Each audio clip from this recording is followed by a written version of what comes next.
இப்போ நீங்கள் பார்த்துட்டு இருக்கிற வீடியோ அப்படின்றது தைவானில் இருக்கிற ராணுவ வீரர்கள் தைவானோட ஸ்ட்ரீட்ஸில் லைவ் கன்ஸை ஃபயர் பண்ணிக்கிட்டு இருக்காங்க. எதற்காண்டி இப்படி பண்ணுறாங்க அப்படின்னு கேட்டிங்கன்னா, சீனாவோட இன்வேஷனுக்கு பயந்து அதை எப்படி நம்மளால் தடுக்க முடியுன்ற பயிற்சியில் ஈடுபட்டுக்கிட்டு இருக்கிறதுனால தான் இப்படிப்பட்ட லைவ் ஃபயரிங்கை உங்களால் பார்க்க முடியுது.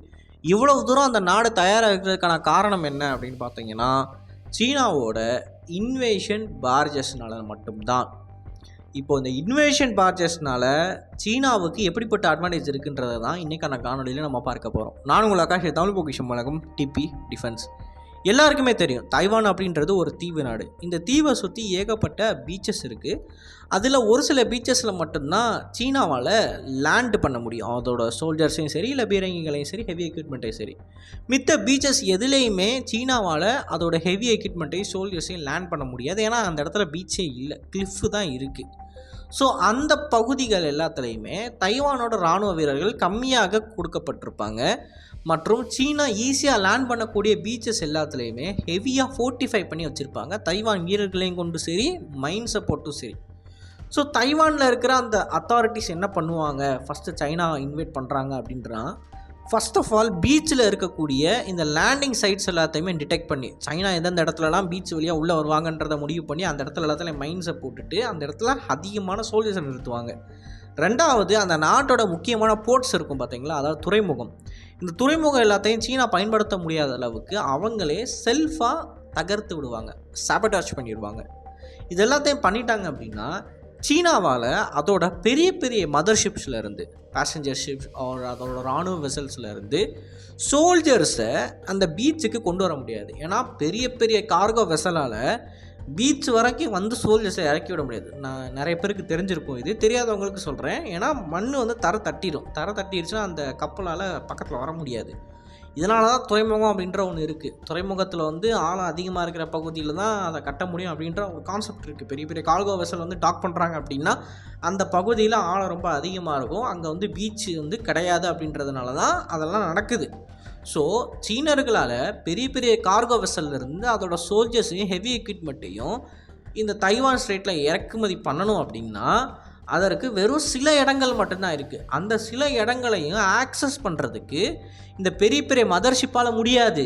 அந்த மதர்ஷிப்பில் இருக்கிற சின்ன சின்ன கப்பல் வழியாக தான் சோல்ஜர்ஸையும் சரி, ஹெவி எக்யூப்மெண்ட்டையும் சரி அவங்களால பீச் வரைக்கும் கொண்டு வர முடியும். இப்போ ஒரு உதாரணத்துக்கு சொல்கிறேன், நீங்கள் சேவிக் பிரைவேட் ட்ரெயின் அப்படின்ற ஒரு 2ஆம் உலகப் போரோட படத்தை பார்த்தீங்க அப்படின்னா அதில் உங்களுக்கு தெளிவாக தெரியும், பெரிய பெரிய கார்கோ வெசல்ல இருந்து சோல்ஜர்ஸ் சின்ன சின்ன போட்ஸுக்கு மாற்றப்படுவாங்க.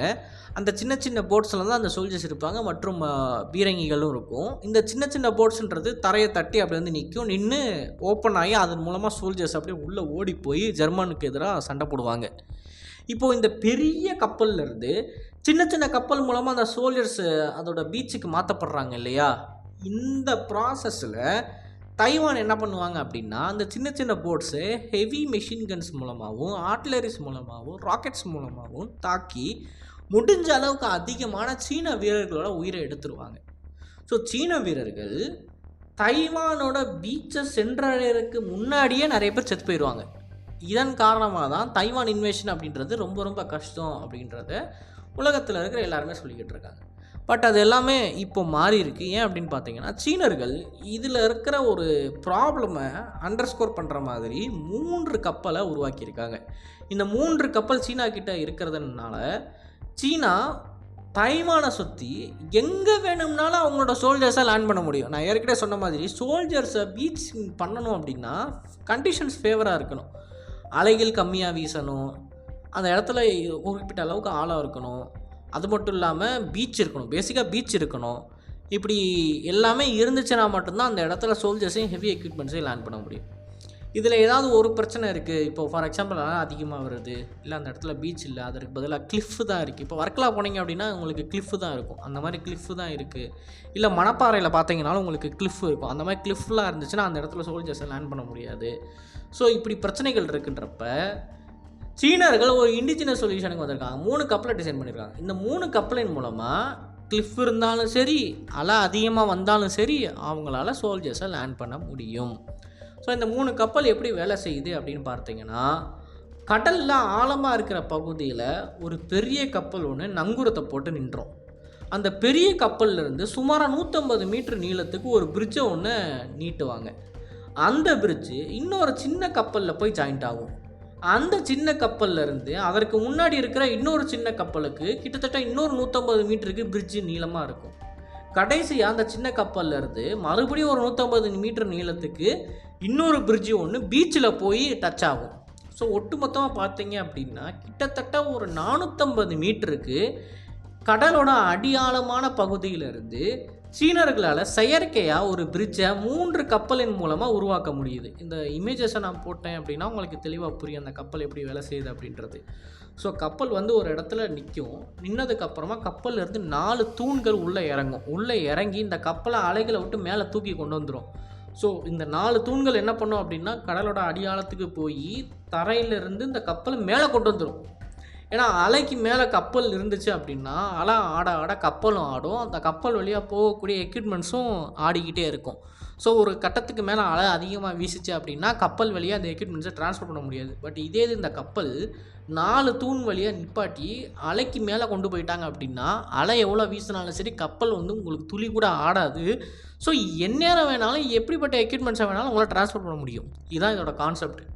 ஸோ இந்த இமேஜை பார்த்தீங்கனாலே உங்களுக்கு தெரியும். மொத்தம் 4 தூண்கள் இருக்கும். அந்த 4 தூண்கள் மூலமாக இந்த பார்ஜிலேருந்து ஒரு பெரிய பிரிட்ஜ் ஒன்று எக்ஸ்பேண்ட் ஆகும் 150 மீட்டருக்கு.